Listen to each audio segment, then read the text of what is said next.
Boom. Here we are. Episode 44 of Rise Up. Me and my man Newbie are going to crush this pregame show for you guys. We have ESPN's Chris Cotter joining us. We are going to be looking at the PLL championship weekend between the Water Dogs looking to repeat and the Archers looking to finally get over the hump. Newbie, first, how are you, man? It's been a while. Oh, I'm doing excellent. For some reason, every time I come on, you guys have to get these absolute, stone cold lock, incredible guests on. I was on when you had Powell on. Now we got Cotter. So it's great company to be around, man. But I feel like I always got to elevate my game when I come on here. But it's a pleasure, man. I can't believe we're talking championship already. I know. And you know what? The sun's going down early these days already. Fall is here. Football's in full swing. So this is a really good time for us to close the chapter on outdoor lacrosse for the year.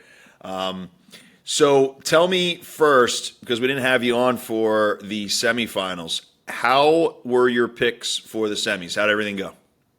I mean, dude, if as far as the playoffs have gone, you've just taken favorites and you've run away with your money. I mean, really, there hasn't been much shakeup. There hasn't been anything crazy, and especially in those semifinal games, man, it was just chalk across the board. I know you guys already did your recap, so I won't belabor you with the thoughts of the game, but the cream definitely rose to the top real quick once we got into the PLL playoffs, and that is how it should play itself out. And I'm not surprised. Honestly, if you would have asked me who were the two teams, maybe I thought the Cannons would have given a little bit more of a shot against Water Dogs. That was the one that I got burnt. I was doing the old contrarian and went with Cannons money line. Figured, oh my God, how is this team with how well they've played down the stretch getting money in this opportunity? But, dude, Ward is just so good.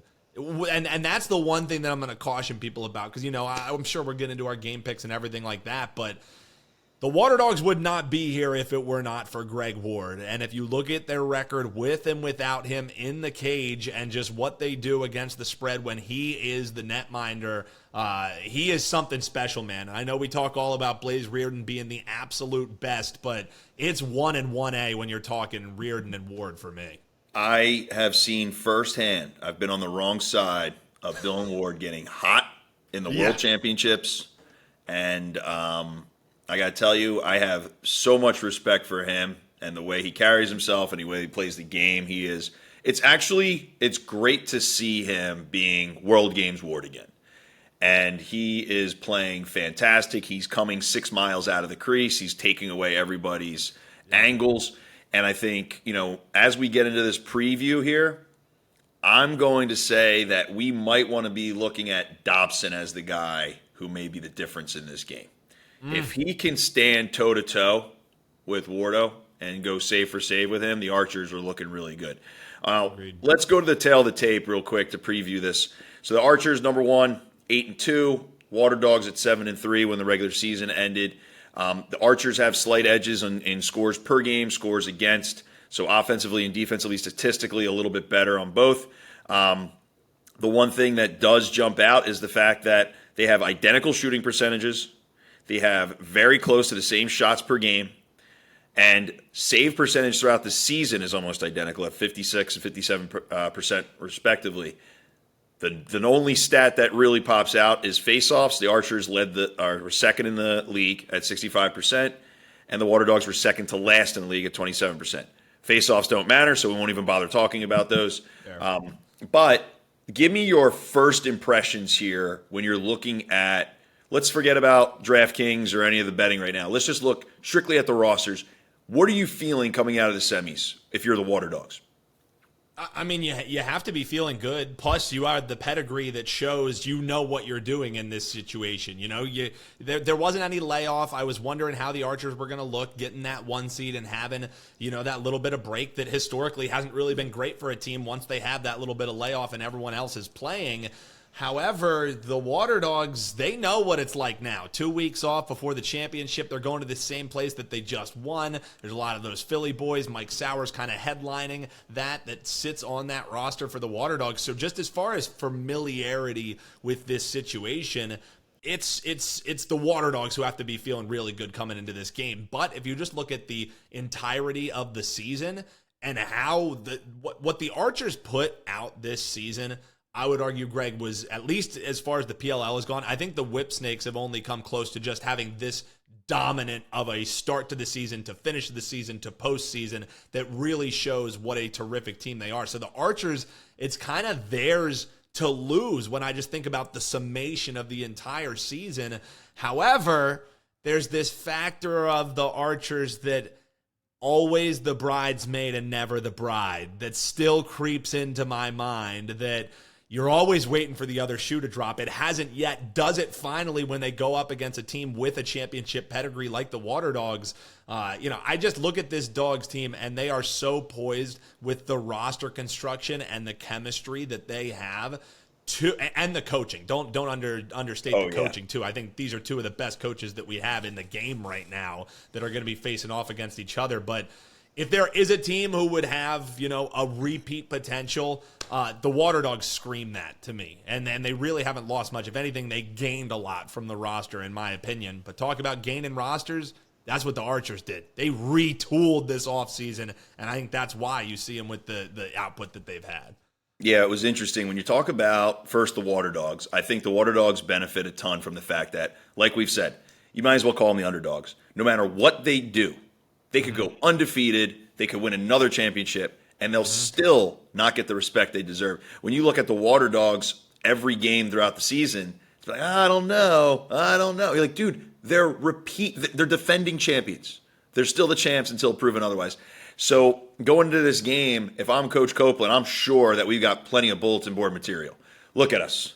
No matter what we do, we don't get respect. We're not the favorites again. And, no matter that was destruction in the semifinal. I mean, from start to finish. And like we had said, they took their foot off the pedal in the fourth quarter. That could have easily been over 20 goals. So True. I have a feeling that we're going to get Wardo playing his best game. And we're going to get Zach Currier playing absolutely out of his mind, which he'll have to do in order for him to win this thing. Eli Goldbrecht is going to be a huge part of this as well. Not only can he, they're obviously going to give up face-off wins, but can they keep Sisselberger in front of them, force him into turnovers, which he has been making a lot of because he's trying too hard sometimes out there.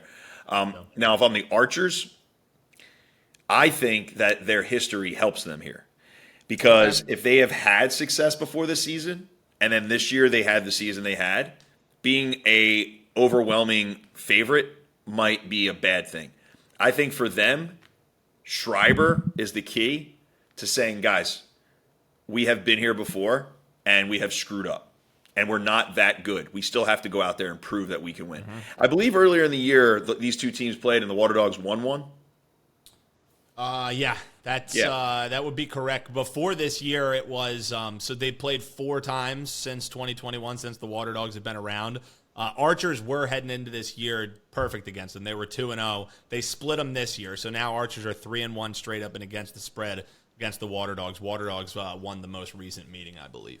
So that's another thing that I think helps the Archers in this situation. Now, before we got on the show, I was telling you I had 2 teams I put money on in the futures. One was the Redwoods because I do it every year because I can't help it. Me too. The other, we just burned that money. That's our donation to DraftKings. We win a lot of money. I'm an Archer. I'm a Redwood alumni, and I'm never going to not do it. The other team was the Archers, and I put a sizable amount down on their future. So nice. We'll see what happens. For me, I think keys to this game for the Archers is going to be play within yourselves. Don't get white-knuckled because you're the favorite. Mike Sisselberger is going to have to all he has to do is play intelligent.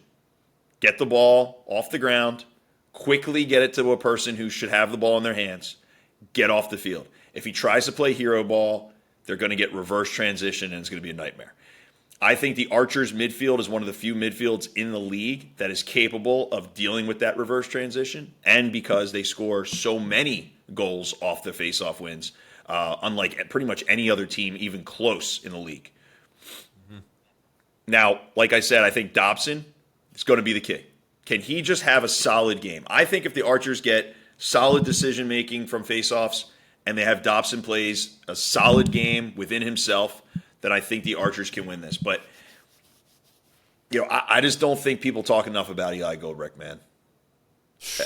Dude is an absolute stud. He has omnipresence. I feel like there's two of them out there. I haven't seen a person play in that many places since Brody.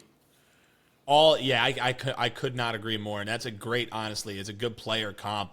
And what the guy does, as you mentioned, like he is just all over. You never really think that he's out of position because he also has an insane arsenal of trail checks that he's able to throw in there. You just look at some of the caused turnover numbers, the ground balls that he scoops up. I mean, he averages nearly a turnover a game that he's able to rack up and cause. So I'm right there with you, and I feel like maybe he gets overshadowed and not talked about as much because of the goaltender that's on the back end. Like those things aren't mutually exclusive. Having three terrific close defenders in front of a keeper like Ward is what has them being able to dominate a team like the Cannons. You know what I mean? Like that wasn't all just Ward taking away angles. A lot of that had to do with Gobrek and the guys in the back end really being able to put them in bad situations. So I couldn't agree more. I don't understand how more people don't talk about him when you talk about, Defender of the Year and awards time because, the guy is absolutely special.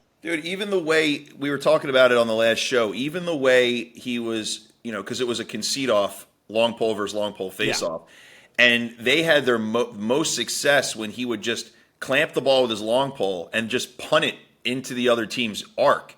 And it forced the Cannons into this hard 30 to 20 second clear, which kept screwing them up over and over again. They actually had more success with that than they did with Courier winning the faceoffs. So, I mean, the guy does everything on top of the fact that full speed in stride swim move with a long pole at the midline last game blew my freaking mind. And while we're talking real quickly about long poles, I do want to give a shout out to two of my favorite all-time players. Brody Merrill announced his retirement this week. And I texted with him to congratulate him, and he made mention about it's fitting that we both that he retired and we're both tied now for all-time ground balls because it is only fair. It was his record first, and I took it, and then we're tied. So shout out to Brody Merrill. I will have nightmares about Brody for the rest of my life. I remember the first time, Newbie, that I ever saw Brody Merrill. Penn State used to be in the same conference as Georgetown when I was there. Yep. And I remember we were like, oh, thank God, Kyle Sweeney graduated. And our coach was like, no, look at this other monster that they have. So we're watching film, and there is this just agent of death sliding wherever he wants, playing free safety and wreaking havoc, making guys run straight to the sideline. And since that day, Brody Merrill, I've watched in awe of him be the greatest defenseman in the world. And no one's done it longer or better than him. And then we find out yesterday, Kyle Hartzell, one of my long teammates on Team USA and with the Lizards, he retired as well. He is now putting all of his focus into University of Texas and trying to get them to the D1 level one day.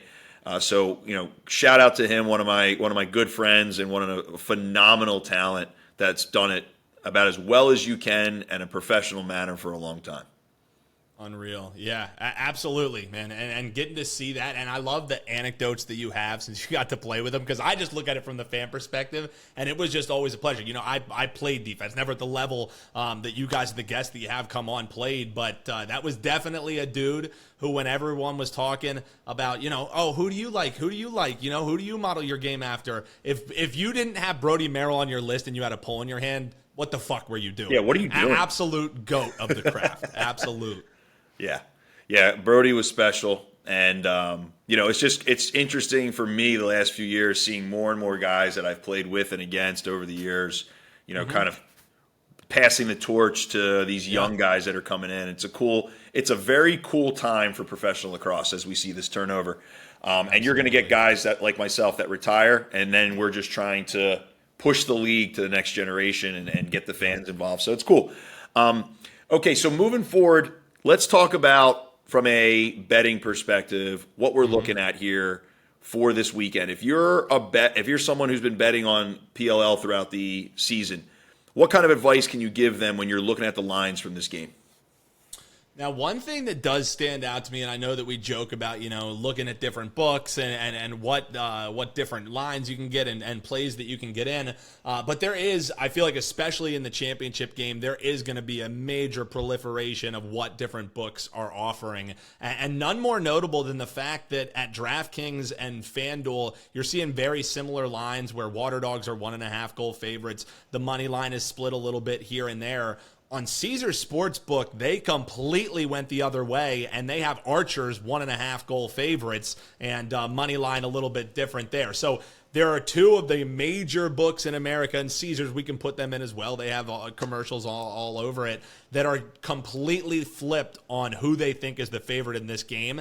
And I don't think that we've seen that much at all, especially in a championship game like that. That would be like, Greg, like let's say last year a team had the Eagles as a field goal favorite in the Super Bowl, and another book said, no, we think that the Chiefs are a favorite. Like, that wouldn't happen. So I think that alone tells you the difference in this market, that two books who are widely available, both of them are looking at this completely different. I thought that was pretty surprising. So they have the Archers favored, and DK has the Archers as a dog? As underdogs, yeah. No So way. Archers on DraftKings are plus 1.5. You have to lay minus 160 if you want to get that 1.5. But on Caesars Sportsbook, the Archers are 1.5 goal favorites. And that would be plus 126 if you laid the goal and a half with Archers. So Water Dogs are plus 1.5 minus 150. So yeah, different books and completely flipped lines. Now, I wouldn't suggest saying, oh, let's just bet it to be a 1-goal game. And at one book betting Water Dogs 1.5 and one book betting Archers 1.5. I think to me, that almost tells you, take the spread out of this game and pick what team you want to win on the money line. Just go money because line. I'm not laying minus 160 to get a goal and a half with the Archers. Like, if the Archers cover, I can live with having a 1-goal loss and not eating 160 in juice. I would rather take them on the money line and say, oh, they got us if we lose by 1. I just don't think there's any value betting the spread in this game is what that tells me, honestly. Yeah, I also think when it comes to a championship game, it's like, just pick a team and cheer. Yeah. The other option, too, is to go with the OU. What's the OU for this?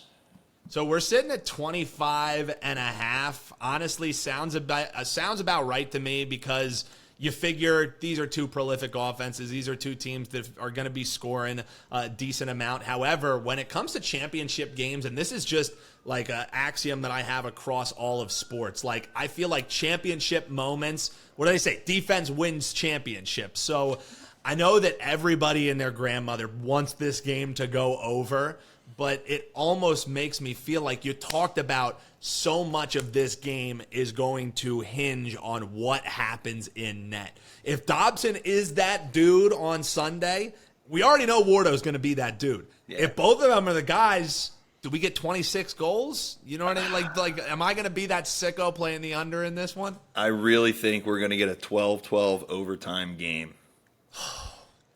As long as there's a 2-bomb in overtime, so that we win by the hook, that works with me. I have been that guy screaming for a 2-bomb in overtime many times in this league, man.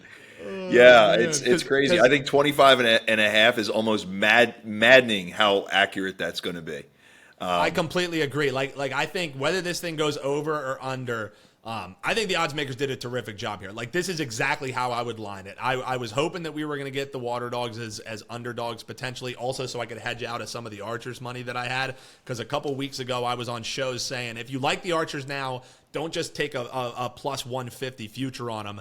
Take Archers to beat Water Dogs and take Archers to beat Cannons. That was an offering that was on FanDuel. Both of them were around like plus 500. So now I have an Archers to beat Water Dogs ticket. So I was hoping to get some plus money, hedge out of that potentially with the Water Dogs, but the odds makers saw it how I saw it. But as far as the total, whether this goes over or under, I think you're getting 25 points or you're getting 26. I think it's landing within a half point of that line. I think it is absolutely perfect, which tells me there's not much value there, which kind of anticlimactic to be like, there isn't anything I love side and total-wise.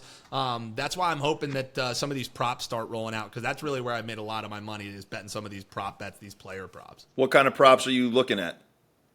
So right now, as I'm looking on DraftKings, one that was interesting to me was they have an offering that's most ground balls. And Archers are pretty big favorites on this, I think, because the Water Dogs just punt on the faceoff. Yeah, you're giving up 26 ground balls right there. Exactly. So automatically, there's ground balls right there. Archers are minus 155. If the Water Dogs are able to have some cause turnovers, put it on the turf, scoop it up, they're plus 125. That was one that was interesting to me. Both of the teams are 2-point goats. You know what I mean? Like, both of these guys can sling it. And of course, the odds makers know that. So we don't get 1.5 total 2-point goals. It's over 2.5. And exactly in the 4 matchups that we've had with these two teams, they average 2.5 2-point goals a game. So I'm taking the under. The number is right there that finds it tough to find I value. believe both goalies are going to come to play. Yeah. I'm taking the under on 2 bombs. Yeah. And if if you want to bet the under, is if it's going to be a tight game, you're going to get 2 bombs. Agreed. Yeah. I think both teams have transition long poles that can crank. And then, you never know when Schreiber's going to unleash one, too. So we know that the Archers love putting shots on cage, but down the stretch, the Water Dogs have done the exact same. So another prop that's up there on DraftKings is who will have more shot attempts. And the Archers are slight favorites in that one. I think that's lined about right. At minus 120, I could definitely see the Archers shooting more on cage, which would probably lend itself to Ward having more saves. So I'm wondering, as you look at it from a player perspective, does that 30-second shot clock play into it? Because they're obviously going to be winning all of the faceoffs. Like, how do you think about most shot attempts, or is that something that you wouldn't even touch with a 10-foot pole because it really goes by game script? I got to tell you, I think I'm definitely going to take the Archers with more shots. And I want to look a little bit more into the ground balls. Here's the thing. This comes down to Sis. Because if Sis, like I said, pop it out, get it to a wing, sprint off the field, and be a hero that goes 25 for 25 and doesn't screw up, then Archers absolutely are going to have more ground balls. But if he clamps, spins, tries to run against Goldbrecht, gets doubled by, Courier, puts the ball on the turf, now it's an even ground ball game. So I think the Water Dogs are going to have more overall GBs outside of the faceoff. But the question is going to be, right, if you're getting your over too, that means that there's 27, 28, 29 faceoffs. That's a lot of ground balls to overcome. So yeah, stacking them up. Yeah, that's exactly the way that I was thinking. So if you're thinking of like a real in-game, like same game parlay, that would be pretty interesting.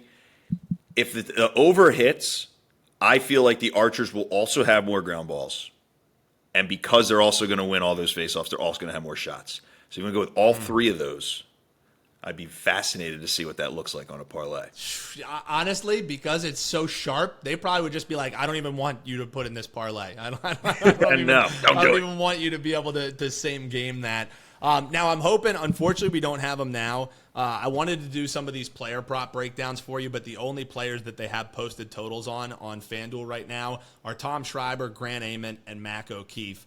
Mac O'Keefe is an interesting one simply because since he's been in the league, he's never not been in the championship game. So now he's in the championship game. Baby. With the Archers. The Disney Lions I think his total goals sitting at 2.5. That seems.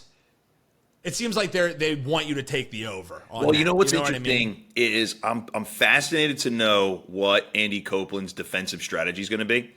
Do you say, look, who do you lock off? Yeah, do you take a shorty and marry O'Keefe and say you got to play without him? Because if you do that, Tom Schreiber's going to have 8 points. Yeah. Because now you're making the slide a lot longer. Yeah. If you don't do that, O'Keefe's going to score 4 or 5 goals because this kid is ready to ball. And then everybody's forgetting about Ament. Yep. So if everybody's forgetting about Ament, is that who we attack? Do we think Ament could have 2 goals, 2 assists in this game? Because his point total's at 3.5, and it's plus 154 for the over. Yeah, I think. Here's my thing about Ament is he's tough to pick on a player prop because Ament is not a greedy player. He might force an assist once in a while, but he plays very much within the offense and he slings the ball. So if he's one of those people that's like he's not like a Rambo who's just going to bury himself into the game and he's going to score when you need him to score. He'll play within the offense. He'll make a sick look. He'll score a sick goal off of an end line out of bounds. So I'd be hesitant to put my money on him because he is an unselfish player that is very willing to take a back seat if somebody else is hot. Well, he had 8 points in the game against the Redwoods. Now, it seemed like everybody on the Archers had 8 points against the Redwoods for what it's worth, man. Dude. Like that, the Redwoods, that final score wasn't even indicative to the ass beating that took place because of how locked in the Archers were. Yeah. So I wish we had some more player prop totals here to talk about, but since I have to make one, I can't just come on here and not give any play. I'll give you the lean on the game. I'll give you the thoughts. I am going to lock in Grant Amon. Maybe it's because I'm a Penn State lacrosse fan. I got to roll with my guy and go over the 3.5. And since it's at 154, by the time people get to Sunday, that will not be plus 154. I know that the under's juice, but a lot of people are going to want to play that over. So get the best price at it now and a nice plus money price on that. So Amon over the 3.5. And as far as the lean, everybody thinks the Archers are going to do it, Greg, so I have to do it and be the contrarian. Give me the Water Dogs on the money line. Best place to bet it, I believe, is probably over at Caesars, since we were talking about Caesars having the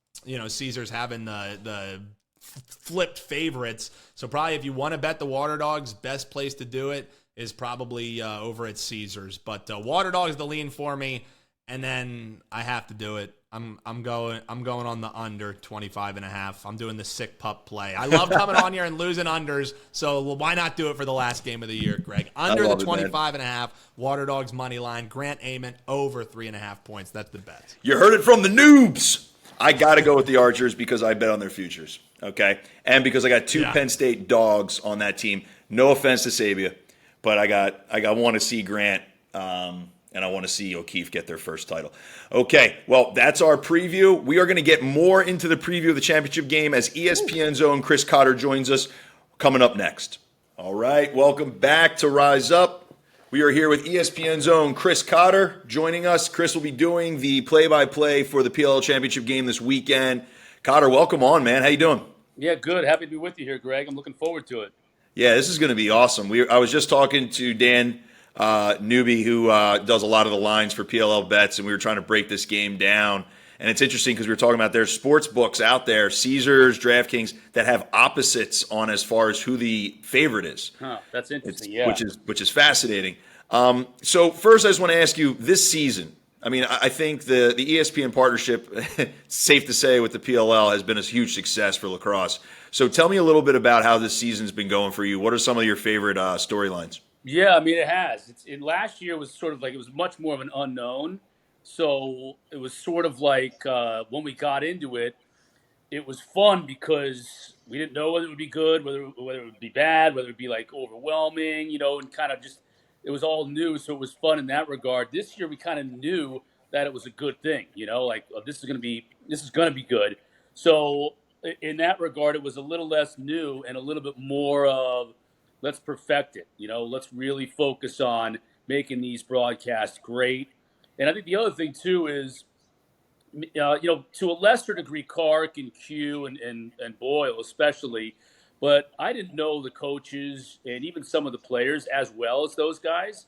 So having last year and then this year again, I really got to know the coaches really well and build that respect and that rapport with them to be able to have conversations about stuff and to have them be able to trust me with things. And I think some players too, like you go to Salt Lake City for the weekend and you'd see the guys beforehand, just the way that stadium and everything was situated. You kind of got to hang out with the guys a little bit beforehand.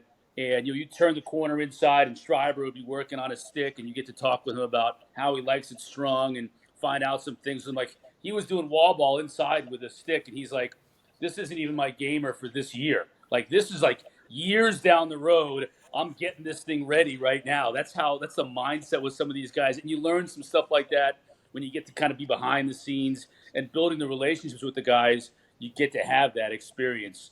And guys like Sisselberger, I really got to know him a little bit this year because you're kind of part of this traveling road circus. Yeah. It's like you're kind of you're not traveling with them, but at every city you see them and there's some downtime and you get to hang with them a little bit. So that's the most rewarding thing about it is just getting to know these guys a little bit and understanding, who they are off the field and understanding a lot about the dedication that they put in to this game. It's pretty amazing, and I respect it a lot. Yeah, I think you guys have done such a good job with the presentation. And I remember the first game last season when ESPN was doing it. It felt like there were 9 commentators there, and like I thought Kark was gonna like pee his pants. Like he was like so giddy to be there. He was so fired up, and it was great. It was such a cool thing to watch. And I think one of the better things, like you said, is the PLL has done such a good job of bringing out the guys behind the mask. And I think one of the things that really got lost when I was playing the MLL days is you had a couple broadcasters, but like they were mostly local markets, and it wasn't like you said, like a traveling circus where it's kind of like we're all in this together, like put Yeah. on a show, almost like the WWE, And in the MLL, you were just sitting there going, man, if people only knew about the characters we have in this locker room. So I think the storytelling has been really good. What's one of the surprises for you guys in the booth that has come along this summer? I mean, that's a good question. The surprises. I think one of the things, you know, that we love to look at, and it really kind of started. I'll give you an example. It kind of started with the Sixes tournament in February. Again, we didn't know what that was going to be all about, and you get to understand that it's only 8 teams, right, and 19 active players of all the lacrosse players in the world. There's just not very many spots for these Yeah, guys to land. And so you get a guy like Ryan Augerman, for example, for Archers, who's going to be playing for this title on Sunday. He emerged during the Sixes, and we were like, I knew about him at Brown, but he's showing what he can do here in February. And so now we were like, he's making it hard on Bates not to put him in the lineup or not to use him. And so you get to see some players like that maybe you were a little bit familiar with, but you didn't think they'd be good pros, or maybe they wouldn't have a shot, or they'd have a chance, but it'd be a tough road for them to hoe. And they get their chance and they make the most of it, and then they're on the team. So I think some surprises like that, players like Warren Jeffrey, for example, who's also on Archers. I didn't know anything about him, and then all of a sudden you're like, hey, this is one of the best defensemen in the world. I mean, he yeah, really is. And so you start to learn about these guys that either they went to a small college, or maybe you didn't cover them at that much in school, but you knew about them, but you didn't really see that much of them. But now that they're here on this big stage, you're like, man, there are a lot of great lacrosse players in this world. And that's why it's so hard to make these teams, because you could be, the 20th best defense in the world, and there's not going to be a spot for you on one of these teams. you're right, and it's cutthroat. I used to remember telling rookies all the time when they'd come in the league as face-off guys. I'm like, look, no matter what you accomplish, you're 1 5 for 25 game away from never playing lacrosse again. Yeah. And there are 60 guys lining up right behind you to take your spot if you screw up. It's very cutthroat. One of the things that I'm interested in is right now the traveling circus, and everybody is, when they go to PLL weekends, everyone's pro PLL. So they're cheering for every guy on every team, and everyone's positive. I remember in 2019, I'm like, whoa, this is different. Like, it's not like being at a Boston Cannons game and having someone scream about my sister at me Yes. for 4 quarters. I'm going to be interested to see how these guys who've gotten used to this are then going to go to local markets in the franchise model, and then all of a sudden have to deal with road games. Yeah. I mean, that's kind of, we've talked about that for a couple of years. Like the very first thing last year, a couple of weekends into it, I'm saying, our director would say Cannons would have a great goal, and he'd want to look in the crowd to find a group of Cannons fans that are going nuts, and you can't find them because there aren't anywhere. There's a Cannons guy sitting next to an Archers guy who isn't even Yeah, playing. The Archers aren't even playing in this game, and you got an Archers jersey. So yeah, it was hard to find fans of that. There's nobody that hates one team or one player. exactly. Like, I mean, think about Ryder Garnsey, how much hatred there would be by fans Oh, from other cities for that guy because he's such a pest and such a pain in the neck. Like, if yeah. he was playing for New York, people in Boston would hate that guy, and Oh, hate him. that's what we're missing. The name on Yeah. the front of the jersey that to galvanize fans against the other guys. Yeah, yeah, we need the tribal mentality back. There's too much love going on right now. Yes, they love the sport. The barnstorming model, I think, has worked to kind of introduce it to these places and build that swell, if you will, in places like Salt Lake City and Denver, where they have great crowds. Like Denver, they Yeah, pack that place out. They're ready yeah, for it. I think that's definitely going to be one of the cities. And then 100%. you got a team there where you really get to know your guys and love your guys and really dislike the other guys. It's Yeah. 50-50. You got to have the love and the hate. And that's what really Yes. is going to make those rivalries. Yeah, I think the honeymoon will be over, and we'll see how it materializes next summer. So, leading up to this game, what are some storylines that you guys are looking at that maybe the average PLL fan isn't privy to? Well, I would just say the first one, the biggest one that really, if you are a PLL fan, you're kind of waiting on it is Connor Fields and his AC sprain. I mean, Yes. that when you found out that something wasn't torn, then you said, oh, maybe he might be able to play. And then today we got their rosters, the traveling rosters, and he's on the Archers traveling roster. So Wow. he's one of the 19 players. Wow. So, I was talking on a podcast with Q and Coach Towers earlier today, and Towers was like, I think he's playing. Like, I think he's going to give it a shot, and I don't know how effective it'll be because of the movement in his game and everything that he wants to do, but he's going to be dressed and he's going to be on the sideline. And you got to think if the Archers are at that point, they're not going to waste only having 19 roster spots on a guy that isn't going to give it a full-fledged effort to play. So 100%. let's see how he comes out and plays and how much now you move Amon down to attack. Do you give Fields some run and then some time off and have Amon the way he played in the semifinal down at attack, then play some midfield? So that's kind of how Chris Bates and Brian Cavanaugh kind of run that group of guys with Fields not being 100% is going to be interesting to watch for Archers. And for Water Dogs, I think, talking with Coach Towers about it too, his team always peaked in September, right? I mean, they had years where they won 2 games in the Yeah. summer and were great in September, and the Dogs are peaking at the right time. You think about in August, they had weekends. I mean, I think Sowers didn't even take a shot in Seattle. Like, he didn't even take a shot on goal. Yeah. And he was pretty much absent in Salt Lake City.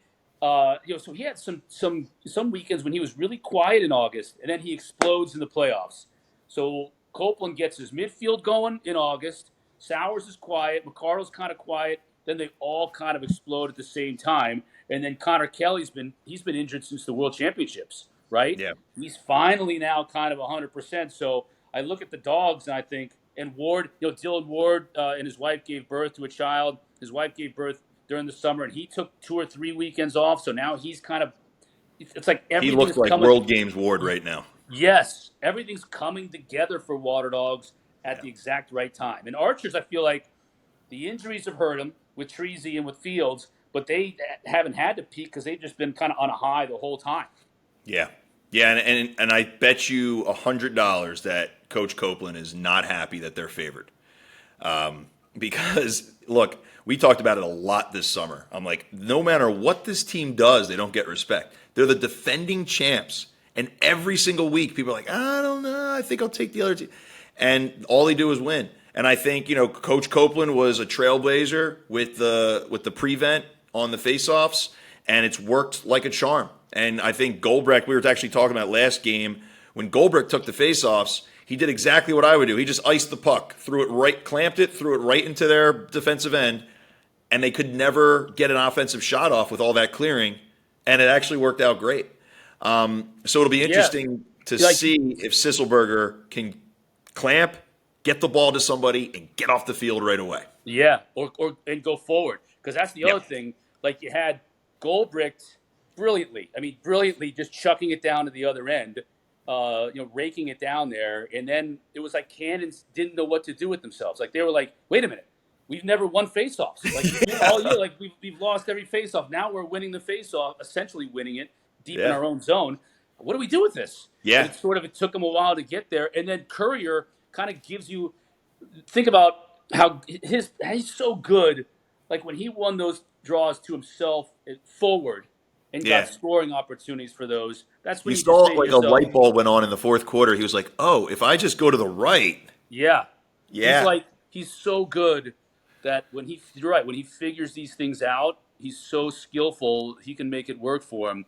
And I think too, and I know you've talked about this a lot, and it's going to be an interesting offseason with that face-off. It's like Copeland figured it out early, and then all the other coaches started to kind of figure it out and give him an entire offseason to figure it out. what's going to happen at the start of next year when they say, aha, here's our plan. Now we got it down. Now I know what I want to do. And they all, the smartest lacrosse minds and the best players in the world meet and figure out what to do on that face-off. Yeah, I think that Paul and Mike have to avoid a revolt if they don't tweak that situation. Because I mean, based on what the Water Dogs did, if you keep it like it is next year, people are just going to come down and just toss the ball into the other team. Yeah. Because if you don't pick the ball up, the attack scores. So you have to pick it up. Yeah, exactly. Yeah, it'll be interesting.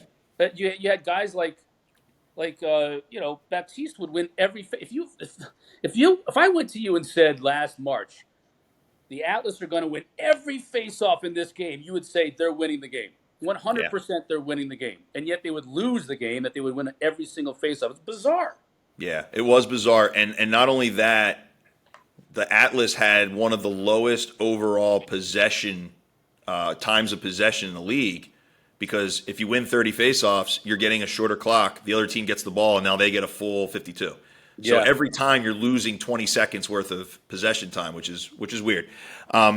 So, we were talking before you came on, me and Newbie, about how I feel like one of the linchpins of this game is going to be Dobson. If he can step up and kind of go toe-to-toe with Wardo, I feel like it puts the Archers in a really good spot. What do you think? Yeah, I agree with you. I think that kind of both defenses in front of these goalies are underrated. I mean, I think obviously you have Hossack and you have Randall, and those are kind of the two quintessential lockdown guys. But then, I think Jeffrey and McMahon are underrated. Mm-hmm. I think Sabia and Burns same way. I think you look at the D middies, even without Treasy in there. Marr and Bond have been outstanding. Rogers is kind of gives you a little bit of a hybrid in there, and then the guys for Water Dogs have proven their worth, especially getting out on the break and getting quick offense in transition. So I think the defenses are a little underrated. So I think you might be right. Dobson and Ward, two Canadian goalies, two national team guys in there, knowing each other really well. Dobson, as the young guy, is going to be looking up to Ward and saying, okay, defending champion, big guy. It's you have to think that is part of his motivation, Oh, yeah. He wants to be the MVP of this game. He wants to be the guy to shut down the other team and look over to Ward and say, there's a changing of the guard here, my man. Yeah, thanks for the torch. Yeah. Yes. Yeah, I don't think Dobson got enough credit for what he did this year, and especially the semis, he was absolutely incredible. So we come down to this game, we got, two high-powered offense. We were actually looking at the statistics throughout the year, and they're almost like, scores per game and scores against. The Archers have very slight advantages. But when you talk about, shooting percentage, identical. When you talk about shots per game, very close. The only thing that jumps out, even the save percentage overall, the Archers are 57 and the Water Dogs are 56. Face-off percentage is really the only thing, and to be honest, it doesn't even matter anymore. So, my question to you as, going into this game, someone who has seen pretty much every game of the year, what are you feeling? Like, what do you feel in the booth if your gut's telling you, like, who has the advantage here from an emotional standpoint?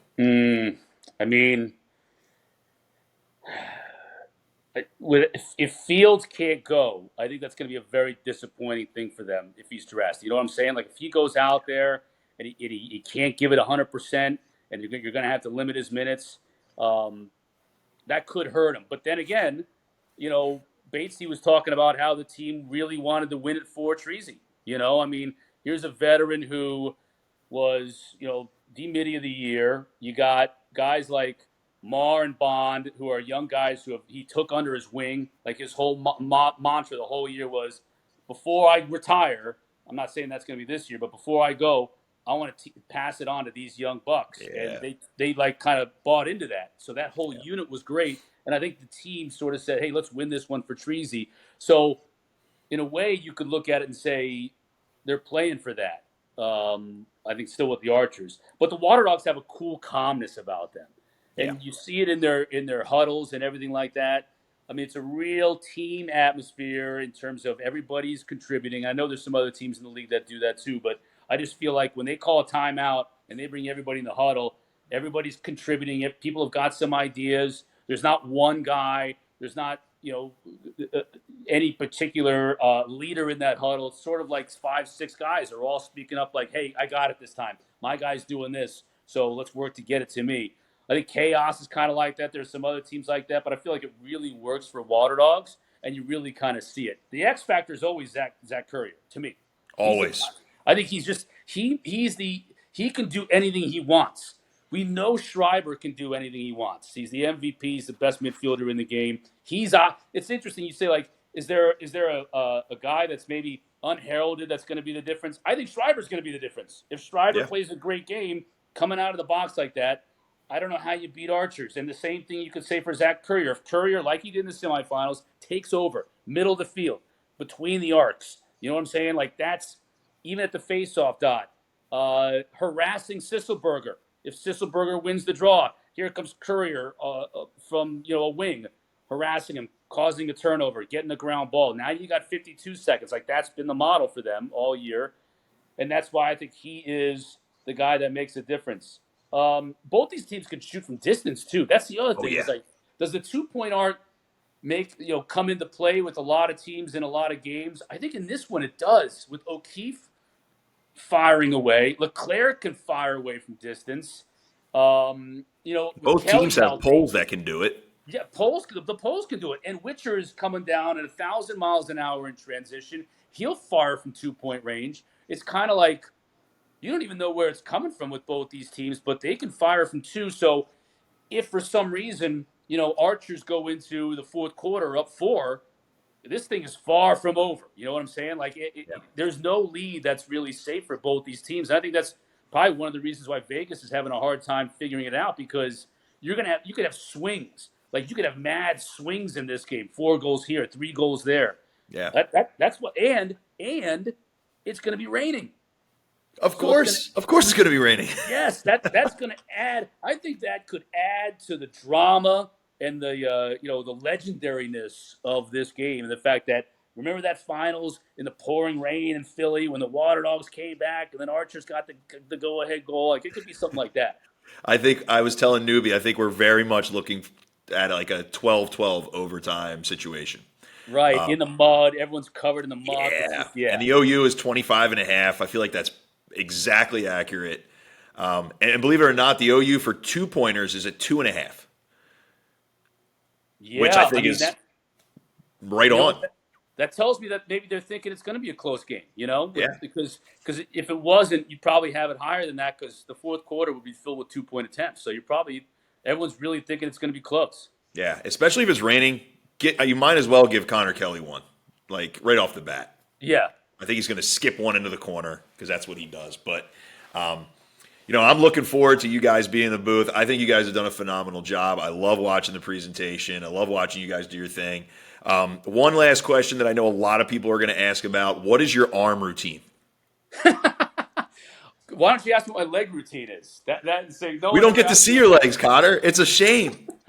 During one broadcast, you should just put one leg up on the desk. The key, I'll tell you, my arms are going to be filled with bruises after this game, because what you need to understand is Kark he'll like grab onto you and be like shaking you. Can you believe that play? I can't believe it. I've never had somebody like physically abuse me so much in the booth than Kark during a game. He's an HR nightmare, that guy. Yeah, it's just the arms. The key to everything, and you know this, and anybody else knows that, is just consistently work out. Even if you're on the road, find a place, find something to do, because if you don't, then that builds on itself, and you're like, I'll take the day off. It's okay. It's never okay. If you have the mentality of it's never okay, always find some place to get some workout in. That's the key. Love that. Discipline over motivation. I love that. No question. Always. Are you going to? As soon as you start saying to yourself, I can skip today, it's all right, then you can skip tomorrow. Then the next day you'll say that. Boom. See that? A winning mentality. I love it. Cotter, thank you so much for joining us, man. It was an absolute pleasure. I'm excited to see you guys in the booth. I'm hoping that we're going to get an epic game in the water on Saturday. Love it. I am too. We'll see you then. All right, brother. Thank you.